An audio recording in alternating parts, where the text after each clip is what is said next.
Bienvenue dans l'émission Question directe de Diaspo TV. Aujourd'hui, nous recevons M. Christian Wabé. M. Christian Wabé, précédemment directeur fondateur d'Ivoire Business, en tout cas un média en ligne qui fait son petit bonhomme de chemin, mais aussi président du RPC-AC. RPCI-AC, Rassemblement du peuple de Côte d'Ivoire, alternative crédible. Vous l'avez dit.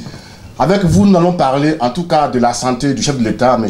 Alassane Dramane Ouattara, et qui, depuis un moment, quand même fait grand bruit. Vous étiez en tout cas l'un des premiers médias, en tout cas, à ébruiter cette affaire de la santé de M. Ouattara.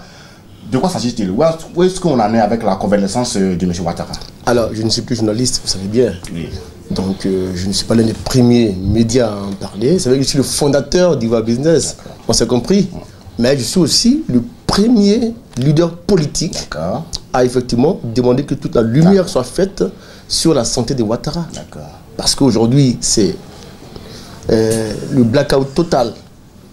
Personne n'y parle, on ne communique pas. Il y a un échec de la communication présidentielle en matière de santé du chef de l'État. On est au courant de rien. Le peuple ivoirien ne sait plus à quel s'y vouer. Les Ivoiriens veulent savoir. Le capitaine a quitté le navire. Il n'y a aucune information. On parle de sciatique sévère. D'autres journaux parlent de hernie discale. On parle aussi de sténose lombaire. On parle de cancer généralisé. On parle de cancer de la prostate. Qu'on nous situe. J'ai demandé dans une adresse à la nation. Justement, on a lu de vos déclarations où vous exigez en tout cas la démission du président de la République pour incapacité à produire un bulletin de santé et une preuve de vie, c'est ça? Effectivement, c'est le minimum. Quand dans les pays civilisés, dans les démocraties, et même dans certaines républiques bananières, je ne dirais pas que nous sommes des républiques bananières, mais si on continue, on va y être. Quand le chef de l'État est malade, il produit un bulletin de santé. Ou avant cela, quand les rumeurs commencent à enfler, il fait venir une équipe de médias où il peut faire un reportage. Mais est-ce qu'on appelle quand même le secret médical à cause du secret médical, la présidence, le secret d'État. Voilà. La présidence, le chef de l'État, c'est pas n'importe qui nous a dit, son bulletin de santé. La présidence nous a dit qu'il va très bien, qu'il a même reçu en audience M. Amadou Goncoulibaly. De quoi vous rassurer? Qu'est-ce que vous attendez de mieux alors? Où sont les images de cette audience? Parce qu'on nous dit qu'il va très bien, il est au travail, il serait même parfois à Nice, parfois à Paris, parfois à l'hôpital américain de Neuilly. Il travaille bien dans l'audience. Quand on nous montre une image, une simple photo de l'audience du chef de l'État, on n'a rien vu. Même pas un entretien téléphonique pour rassurer les Ivoiriens, pour rassurer l'opinion. Là où le gouvernement fait une annonce pour dire officiellement de quoi souffre le chef de l'État, là où la première dame, son épouse Dominique Ouattara, fait une annonce pour dire que son mari va bien, et là encore où le parti de M. Ouattara, le RDR, par la voix de son porte-parole, Joël Nguessan, hier, est revenu encore sur l'état de santé de M. Ouattara, pour vous, tout cela n'est pas suffisant? C'est pas suffisant parce que le gouvernement avait dit que Ouattara souffrait de sciatique. D'accord. D'une douleur sciatique. D'accord. Jeune Afrique, on sait bien la proximité de Jeune Afrique avec Ouattara. Jeune Afrique a dit que Ouattara souffrait de sténose lombaire. Donc ce n'est plus une sciatique, c'est maintenant une sténose lombaire. D'autres sources ont parlé d'hernie discale. Il y a encore des rumeurs comme quoi il souffrait de cancer généralisé ou de cancer de la prostate. Vous voyez, on ne sait plus à quel sens se vouer. C'est pour ça qu'il faut une preuve de vie du chef de l'État, qu'il faut un entretien téléphonique, des images pour rassurer la Côte d'Ivoire. Parce qu'aujourd'hui, c'est quoi? La guerre des clans fait rage en Côte d'Ivoire. Entre Guillaume Soro... Qu'est-ce que vous faites dire? Ça vous lève les preuves, hein? Bah oui, toute la presse en parle. Tous les médias en parlent, quel que soit le bord confondu. Quel que soit tous les bords confondus, les médias en parlent. Ahmed Bakayoko est aujourd'hui présenté, à tort ou à raison, comme le successeur spirituel, putatif de son père. Guillaume Soro. Vous n'allez pas dire que M. Ahmed Bakayoko est le fils de M. Ouattara? Non, spirituel. Ça veut dire quoi, spirituel? Spirituel, ça veut dire que... Ça veut dire... Nous parlons des choses sérieuses. Nous sommes dans une... On s'est compris. Nous sommes dans un pays qui a un chef de l'État, qui a un gouvernement, qui a une constitution. Justement, nous allons en revenir. Quand même, il y a des dispositions constitutionnelles quand même qui prédisent cela, qui prévoient, en cas de vacance du pouvoir, on a l'article 35, l'article 40, l'article 53.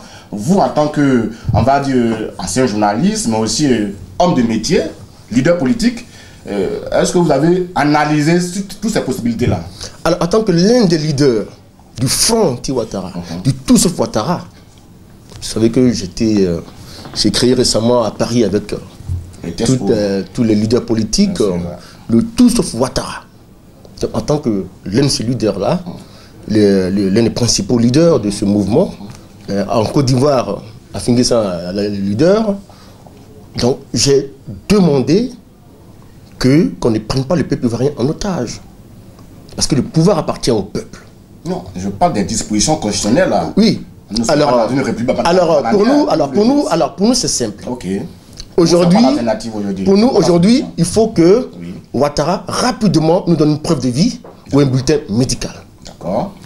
S'il ne le fait pas dans les plus brefs délais, nous serons obligés de parler de vacances du pouvoir. Mais c'est pas vous qui le dites, il y a le Conseil constitutionnel qui doit constater la vacance du pouvoir. Oui. Tout le monde ne peut pas justement de tout à la fois aussi. Bien sûr, nous en tant que leaders politiques, nous allons demander à ce que ces vides, cette vacance de pouvoir qui est maintenant réelle, soit comblée selon la Constitution. Et que dit la Constitution? L'article 40 nous dit que c'est le président de l'Assemblée nationale qui, en cas de vacances de pouvoir, assure l'intérim dans un délai de 45 à 90 jours ou l'organisation des élections auxquelles il participe lui-même. L'article 53 oui. nous dit que le président de la République peut déléguer les pouvoirs à un membre du gouvernement, au Premier ministre, sur un motif bien précis. Et donc c'est bien clair. Nous sommes dans quel cas de figure là? Est-ce que nous sommes dans le cas de figure de l'article 40 ou de l'article 53? Alors, nous ne sommes pas pour des bricolages, nous sommes pour des solutions à long terme. C'est pour ça que nous disons rapidement, il nous faut un bulletin de santé du chef de l'État. Il nous faut rapidement une preuve de vie du chef de l'État. Si nous ne l'obtenons pas dans les plus brefs délais. Là, il y a Guillaume Soro qui est à Paris. Je l'ai lu dans la presse comme tout le monde. Le président de l'Assemblée nationale. Le président de l'Assemblée nationale de Côte d'Ivoire est à Paris, où, dit-on, il tentera de rencontrer le chef de l'État. Vous voyez déjà où on en est? Il tentera. D'autres personnalités politiques, ils sont déjà passés. On a vu Ahmed Bakar à Paris. Alors, Guillaume Soro est le dauphin constitutionnel. Parce que la semaine dernière, on nous a dit que son épouse était porteuse d'un message de sa part au chef de l'État. Et elle en a été empêchée. Les mêmes médias ont démenti comme quoi c'était des rumeurs. Bon, d'accord, ok. Donc aujourd'hui, il nous faut des solutions définitives. Parce qu'on nous parle d'un millier de visas, des dignitaires du régime qui veulent déjà fuir le pays. Bon, je veux dire, ça ne fait pas sérieux. C'est dans une république. On a une constitution. Je suis pour les solutions durables. Il faudrait, effectivement, rapidement, si c'est le cas, constater la vacance du pouvoir du chef de l'État. Qu'on applique les dispositions constitutionnelles durables. Si c'est l'article 40 qui est appliqué selon le Conseil constitutionnel, parce que je ne suis pas membre du Conseil constitutionnel, vous vous en avez rendu compte, mais si c'est la voie choisie par le Conseil constitutionnel, il faudra associer le peuple de Côte d'Ivoire, les leaders politiques, pour que rapidement on mette en place une solution, un gouvernement de transition pour effectivement revoir, comment dirais-je, la Constitution. Il faut revoir, il faut mettre en place les états généraux pour que effectivement, on puisse effectivement, de façon durable, changer la commission électorale indépendante. Non, monsieur Vabé, essayons de rester sur le sujet de la santé du chef de l'État. Comme vous-même le dites, les dispositions constitutionnelles sont bien claires. L'article 40, vous l'avez cité. En cas de vacance du pouvoir, l'intérim revient au président de l'Assemblée nationale. On est bien d'accord avec ça. Absolument. Sauf que, parallèlement à cela, l'article 53 nous dit, au cas où le chef de l'État se retrouverait hors du territoire national, le Premier ministre peut le supplier. Bon, alors, je suis d'accord avec vous, mais vous savez bien qu'il est depuis 3 semaines, bientôt, hors du territoire national. Et l'article 53 n'a pas encore été utilisé. Qu'attend-on? Qui constate la vacance du pouvoir, c'est le Conseil constitutionnel. Et l'article 40, à un de ses alinéas, est encore très clair pour dire que la vacance du pouvoir est constatée sans délai. Ça veut dire que le Conseil constitutionnel a un large pouvoir, peut constater aujourd'hui, dans saisi, 1 mois, dans 2 mois, dans 3 mois, est d'abord saisi par le gouvernement. Et le gouvernement vous dit que le président va bien. Voilà, donc vous voyez, on est dans un bricolage, on est dans une solution où le peuple ivoirien encore est pris entre deux feux, est pris en otage. Parce que le gouvernement qui doit constater constitutionnellement la vacance du pouvoir ne le fait pas pour que le Conseil constitutionnel prenne ses responsabilités. Bon, je vais vous dire que le Conseil constitutionnel aussi, des conseils dont les membres ont été nommés en violation flagrante de la Constitution. Vous voyez, on est dans une spirale. Voilà pourquoi je vous dis... Est-ce que ça ne nous revient pas au fait que beaucoup avaient critiqué l'opposition en son temps de n'avoir pas participé au gouvernement, de n'avoir pas participé aux élections. Aujourd'hui, si l'opposition avait participé au gouvernement d'union, comme l'avait suggéré le président Ouattara, aujourd'hui, c'est un membre du gouvernement issu de l'opposition aurait pu faire pression sur le gouvernement. Eux aussi sur le Parlement. Nous avons été clairs sur les conditions pour que l'opposition participe au gouvernement. On a fait beaucoup de déclarations sur cette question. On a dit qu'il faut le retour de 100 000 exilés politiques. Il faut le désarmement des milices pour Ouattara. Il faut la dissolution. Vous savez que l'exil est volontaire. On n'a pas obligé quelqu'un à aller en exil. Non, ce sont les conditions. Ce n'est pas volontaire. L'exil est volontaire. Les gens ont été tués. On a parlé officiellement de 3 000 morts. C'est bien qu'il y a plus que ça. 15 000. L'ouest de Oku et 3 000 morts en 3 jours. Bon, je veux dire, les chiffres sont là. Il y a près de 800 prisonniers politiques. Il faut qu'ils sortent. Là, je vois les sortir au compte-gouttes. Ça va dans la bonne direction, mais c'est insuffisant.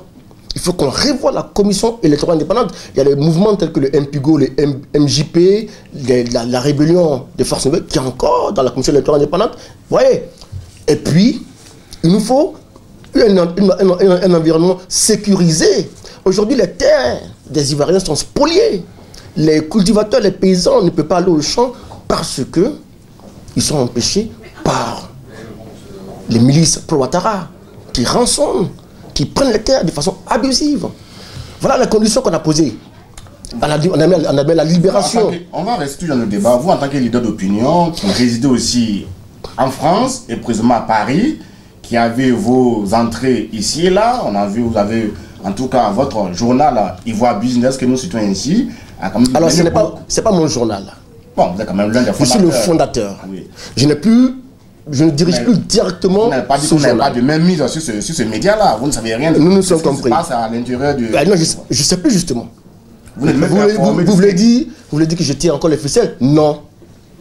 Le directeur général d'Ivoire Business... Vous le lisez quand même aussi. Évidemment. Je lis Abidjan.net, je lis Fraternité Matin, je lis Notre Voix, je lis Le Temps, je lis LG Info, je lis Aujourd'hui, etc. Nouveau Réveil, etc. Y compris les Patriotes. Je lis tout. Un homme doit s'informer. Je lis Le Monde, CNN. Vous voyez? Donc, je lis Ivoire Business, mais je ne tire même pas les ficelles parce que ce n'est pas dans ma nature de faire un double jeu. J'étais pleinement avec les Ivoiriens, avec Ivoire Business. Je suis maintenant le fondateur, une équipe dynamique est en place qui travaille. Je n'ai aucune ficelle, je ne suis au courant de rien. J'apprends les choses comme vous. Je suis maintenant le président du Rassemblement du peuple de Côte d'Ivoire, alternative crédible.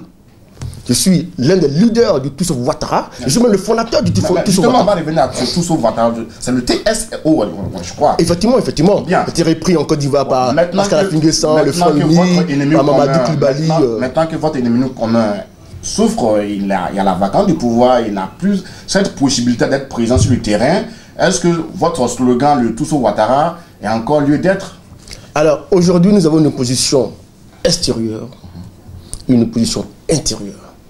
Il faut savoir, quand il y avait la dictature, nous sommes encore en dictature, mais c'est parce que l'opposition extérieure, représentée par nous, tous les camarades ici à Paris qui font du bon travail, c'est parce que nous étions là que Affinguessan est sorti des prisons. Il a d'ailleurs reconnu. Votre ennemi n'est même plus à Abidjan. Il est en convalescence. Des rumeurs m'annoncent sa mort. Nous touchons du bois, nous ne scientons pas. Mais est-ce que ce n'est pas là une occasion pour que l'opposition aujourd'hui prenne ses responsabilités, comme vous-même vous le dites? Nous, justement... Tout sauf Ouattara n'est pas là. Vous faites quoi? Justement, nous disons, il faut rapidement situer l'opinion sur l'état de santé du chef de l'État. Non, tout le monde vous dit il va bien. Maintenant, nous disons que... Il n'y a que vous seul qui dites il ne va pas bien. Non, d'autres opposants, comment ont demandé que toute la lumière soit faite sur la santé du chef de l'État. De quoi souffre-t-il? Le gouvernement a répondu à M. Affinguessan hier pour dire que le chef de l'État va bien. Ben, nous disons non, nous voulons une preuve de vie. Parce que dès la première communication du gouvernement, le gouvernement a menti à la nation, au peuple ivoirien, en disant que Ouattara était atteint de sciatique.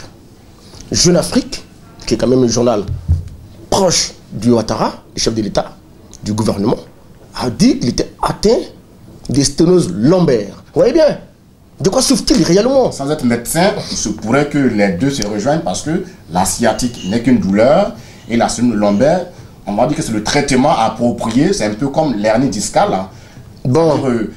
La chirurgie, pour ne pas dire la suppression de l'hernie distale, du moins, c'est lorsque on souffre effectivement de la sciatique, qui est une douleur. Donc on se rend bien compte que les médecins, mais on essaie quand même de décrypter. Donc on se rend bien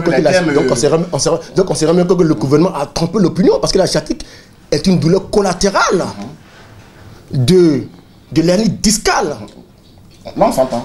Vous voyez? Donc alors que le gouvernement nous a dit qu'il était atteint de sciatique. Donc mensonge d'État.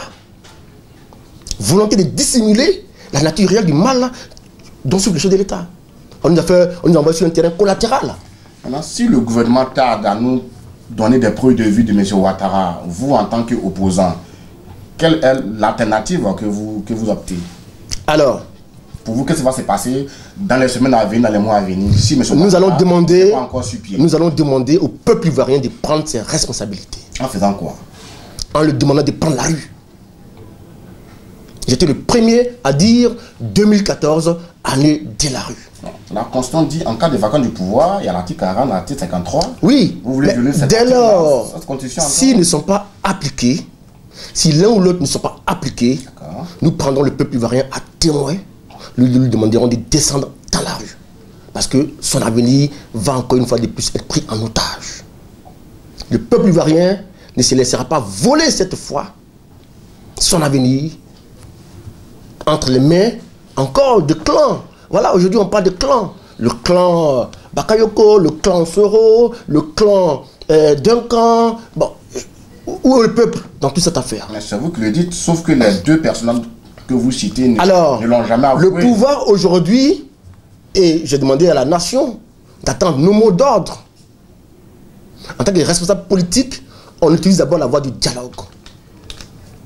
Mais si on nous oblige, si on ne respecte pas, d'abord, c'est une ancienne rébellion qui n'a jamais respecté la Constitution. Nous sommes à Diaspo TV, dans l'émission Les Questions Directes. Vous êtes en exil, ou bien vous êtes, on va dire... je suis en exil, de fait, parce que je ne peux pas... Je suis en exil parce que je ne peux pas rentrer dans mon pays. D'accord.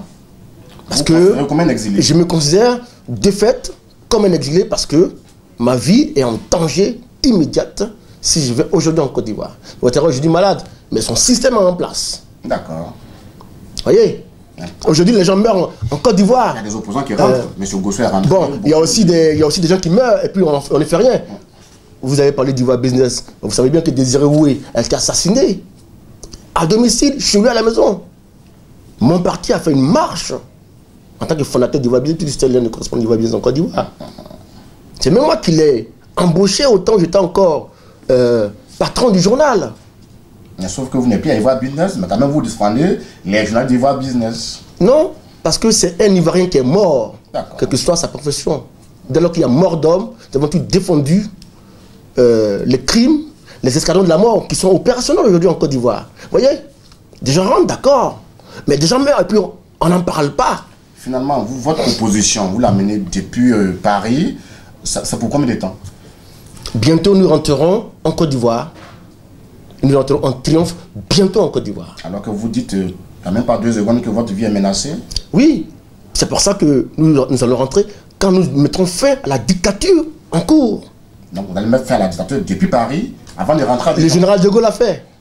Le général de Gaulle a mené son opposition depuis Londres, sans rentrer en France. Il a fait tomber l'Allemagne nazie depuis l'étranger, depuis l'Angleterre, depuis l'Afrique, depuis les côtes africaines. Vous êtes sûr que c'est depuis Paris, vous allez faire tomber le rhume d'Abidjan, c'est ça? Nous avons déjà commencé le travail. Nous sommes très avancés. Vous voyez déjà les résultats. Aujourd'hui, on a une opposition intérieure qui s'exprime. C'est grâce à l'opposition extérieure, dont je fais partie, que l'opposition intérieure s'exprime. Et les choses vont être irréversibles. Nous veillerons à ce qu'elles soient irréversibles. Nous veillerons à ce que les États généraux de la République, auxquels nous adhérons pleinement. Vous nous parlez des États généraux prônés par M. Affi, c'est ça? Bien sûr, absolument. L'opposition, c'est ça l'unité. Qu'une idée est bonne, il faut la prendre. Afin Guessan a pris une idée qui m'était chère, le tout sauf Ouattara. Mais il y avait le cadre permanent du dialogue qui existait avant qu'Afin soit libéré. Vous n'y avez jamais adhéré, pourquoi? Parce que c'était un cadre fantoche qui négociait avec le pouvoir selon le bon vouloir du pouvoir. Et votre état généraux, vous allez discuter avec justement, les états généraux seront un cadre inclusif, sérieux. On ne sera pas à la traîne, on ne sera pas les faire valoir du pouvoir en place, non. On va discuter. Votre interlocuteur, c'est quoi? C'est qui? C'est le gouvernement Ouattara. Et c'est ce que le CPD a fait. Le CPD l'a fait avec les résultats qu'on connaît. Oui. Nous disons que ces résultats... de M. Afin Guessan et d'autres proches... Ce n'est pas le CPD qui a permis la libération d'Afin Guessan. Pas du tout. C'est l'opposition extérieure, les pressions internationales, les lobbying diplomatiques et politiques d'envergure qui ont permis la libération des prisonniers politiques. Ce n'est pas le CPD qui l'a fait. Ça, je vous le dis. Ça, c'est votre vérité, c'est vous qui le dites. On va revenir à la santé du président Ouattara. Aujourd'hui, on nous annonçait qu'il lui faudrait 3 semaines pour se remettre sur pied. Là, le confrère de la Ligue du Continent, appuyé par RFI et Jeune Afrique, que vous venez de citer, nous parle en tout cas d'un prolongement en tout cas de la convalescence. Et vous vous dites, si les choses traînent comme ça, de l'appeler le peuple dans la rue. Pour vous, c'est quoi le deadline? C'est quoi la date butoir? La date butoir, c'est aujourd'hui, c'est demain, c'est après-demain. C'est la communication du gouvernement, c'est la preuve de vie à apporter au peuple de Côte d'Ivoire. Il faut que on nous l'apporte sans délai. Justement. Le gouvernement a parlé hier? Insuffisant. Le président de l'Assemblée nationale est là en ce moment. C'est pas à lui de constater la vacance du pouvoir, c'est le il doit rencontrer le chef de l'État. C'est normal. Nous voulons, c'est la deuxième personne. Nous exigeons, en tant que dauphin constitutionnel, qu'il prenne des images avec le chef de l'État. C'est pas un photographe, M. Guillaume Soro n'est pas un photographe, M. On s'est compris. Il faut que ces deux têtes de l'exécutif puissent apporter un signal fort à la nation. D'accord. Ce sont les deux têtes de l'exécutif qui sont en ce moment en territoire français. Il faut qu'ils apportent un signal fort à la nation en montrant une image d'eux ensemble en train de traiter les affaires de la nation. Ce sera un signal fort. Vous savez, nous sommes certes dans un État démocratique où il faut la liberté, en tout cas d'expression, mais aussi nous sommes en Afrique. Vous savez qu'en Afrique, on n'expose pas un chef. Vous êtes d'accord avec moi? Aujourd'hui, même quand le roi est mort, on dit le roi a encore mal à la dent. Aujourd'hui, est-ce qu'au nom de la démocratie, on doit enfreindre à toutes ces règles-là, tous ces mœurs-là? On n'expose pas le chef, son épouse en Côte d'Ivoire. Vous voyez un chef d'État qui est couché sur un brancard. Non, tout le monde nous dit qu'il va très bien, qu'il est au travail. Non. Raison de plus. Il réapprend à marcher doucement. Non. Il est dans une phase de rééducation. Non. Hier, le porte-parole du gouvernement a dit que Ouattara, le chef de l'État, allait très bien. Kono Bruno a dit, elle a fait une conférence de presse, a dit que le chef de l'État était au travail, qu'il recevait des personnalités en audience, dont Amadou Coulibaly. On peut être assis. Donc ça veut dire quoi? Si son lit d'hôpital. Nous prenons le gouvernement au mot, comme il va bien, et comme les gens ne sont pas rassurés. Il faut qu'ils rassurent sans délai l'opinion, le peuple de Côte d'Ivoire. Parce qu'aujourd'hui, c'est quoi? Les gens ne travaillent pas aujourd'hui en Côte d'Ivoire. La nation est suspendue au bulletin de santé du chef de l'État. C'est ça la réalité que je vous dis. C'est plus grave. Ça va au-delà des chapelles politiques, des intérêts personnels. Non, ça n'a rien à voir. C'est une affaire d'État. Aujourd'hui, à cause de la santé du chef de l'État, François Hollande, le président français qui devait être en Côte d'Ivoire à la fin de ce mois, n'y va plus. Vous voyez? On va des rendez-vous manqués, rendez-vous manqués. Toi, tu as commencé quoi? Le sommet Investir en Côte d'Ivoire 2014, ici 2014. Le chef de l'État qui avait venu en Côte d'Ivoire, 4000, 5000 congressistes, participants, des hommes d'affaires. Ils n'étaient même pas là à la cérémonie. Ça a déstabilisé ce forum. Après, un sommet crucial à l'Union africaine. C'est un être humain, il peut tomber malade. Non, je viens. On va de rater, on va d'abandon, d'annulation en annulation. On devait à l'Union africaine élire le nouveau président en exercice de l'Union africaine, le chef de l'État en tant que président en exercice de la CEDEAO, avait un rôle majeur à jouer dans cette élection. Il n'est pas allé. Il n'y a eu aucun communiqué du gouvernement. Aujourd'hui, c'est le président de la République française qui va enfin en Côte d'Ivoire pour la normalisation, plein de choses. De là que sur le point, il ne fera pas cette visite, on a dit il n'ira pas. Et à cause. Qu'est-ce que vous attendiez de cette visite de M. Hollande en Côte d'Ivoire, même si le président Ouattara était présent là-bas? Les pays n'ont pas d'amis, les pays ont des intérêts. D'accord. C'est dans le cadre des relations diplomatiques entre la Côte d'Ivoire et la France que François Hollande va en Côte d'Ivoire. Il fait son travail. Il y a une ambassade de France en Côte d'Ivoire et une ambassade de Côte d'Ivoire en France. Donc c'est tout à fait normal. Vous pensez que M. Hollande a besoin d'aller en Côte d'Ivoire pour rencontrer M. Ouattara? Il pourrait se rencontrer à Paris. Je ne suis pas dans la confidence de l'agenda présidentiel du chef de l'État français. Un chef de l'État est régalien, il décide en toute souveraineté. Je veux dire, comme vous mettez l'accent sur son déplacement, si M. Ouattara va bien, il peut bien rencontrer M. Hollande à Paris. Mais justement, parce qu'il ne va pas bien, Hollande, le président français, ne va pas en Côte d'Ivoire. Vous voyez un peu la conséquence de la maladie du chef de l'État. Je vous dis qu'on va d'annulation des rendez-vous importants, internationaux, du fait de sa maladie. Et ça fait maintenant 3 semaines que ça dure. Et on n'a toujours pas de preuve de vie. On n'a toujours pas de bulletin médical. On n'a toujours pas... Il y a combien de temps de convalescence, M. Vabé? Vous êtes un être humain. Est-ce qu'il ne vous est jamais arrivé de tomber malade? Je souhaite prompt rétablissement au chef de l'État. Il faut que cela soit clair. D'accord. Sa mauvaise santé ne me réjouit guère. Il faut que cela soit clair chez tous mes compatriotes. Je souhaite prompt rétablissement au chef de l'État. D'abord pour la nation ivoirienne, pour sa famille et pour la conduite des affaires de l'État.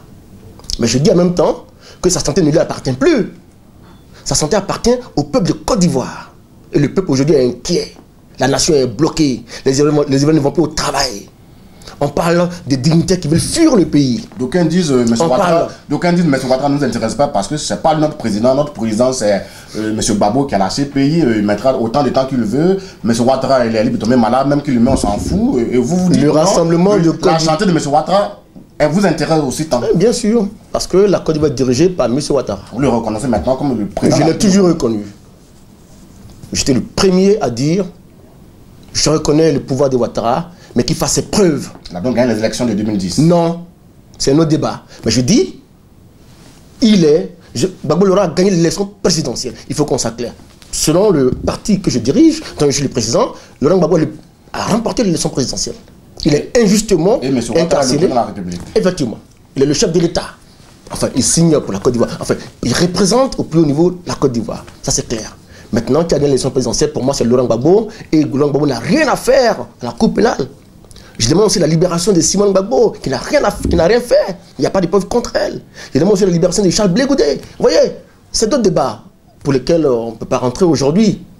Mais voilà un peu le cadre de ma déclaration à la nation. Et voilà ce que les exigences, parce que nous travaillons pour le peuple de Côte d'Ivoire. À quoi sert la politique? C'est de travailler pour le peuple de Côte d'Ivoire. Si on ne travaille pas pour le peuple, si on ne voit pas l'intérêt du peuple, c'est qu'on ne fait pas de politique. La politique, ce ne sont pas les intérêts personnels, les intérêts privés. Ce n'est pas parce qu'on veut faire plaisir à Pierre, Paul ou Lambert. Ce n'est pas parce qu'on veut faire du mal à son adversaire. Non. Où est l'intérêt du peuple de Côte d'Ivoire dans la maladie de Ouattara, du chef de l'État? Grande question, où est l'intérêt du peuple de Côte d'Ivoire dans la maladie de M. Ouattara? Tout le monde le sait, les dispositions constitutionnelles nous le disent. Article 40, en cas de vacance du pouvoir, c'est le président national qui prend l'intérim. L'article 53 nous dit que le Premier ministre peut le supplier. Le seul arbitre aujourd'hui, c'est le Conseil constitutionnel. Si vous avez un message à lancer à l'endroit du Conseil constitutionnel. Je demande avec insistance au Conseil constitutionnel de déclarer dans les plus brefs délais, après avoir saisi le gouvernement, de constater rapidement, de situer rapidement le peuple de Côte d'Ivoire, de prendre ses responsabilités.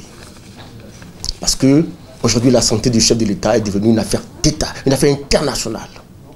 Tous les médias en parlent, toutes les presses en parlent, tous les pays en parlent, tous les chefs d'État en parlent. La Côte d'Ivoire est bloquée. Il faut qu'à la fois le Conseil constitutionnel soit saisi dans les plus brefs délais par le gouvernement. Il faut que le gouvernement fasse son travail. Il faut que le dauphin constitutionnel qui est en ce moment en France, avec qui doit rencontrer le chef de l'État, donc les deux têtes de l'exécutif, qui seront ensemble, il faut qu'ils donnent un signal fort d'apaisement, pour rassurer le peuple de Côte d'Ivoire. Voilà mon message. Si ce n'est pas fait, nous allons demander au peuple ivoirien de prendre ses responsabilités. Que toute la lumière soit faite, en tout cas sur l'état de santé du président Alassane Ouattara. Voici le message de Christian Vabé, président du RPCI, AC, entendez, Rassemblement du peuple de Côte d'Ivoire, alternative crédible. Merci, monsieur Christian. Merci, monsieur Kouan Philippe. Et bonne chance. Merci.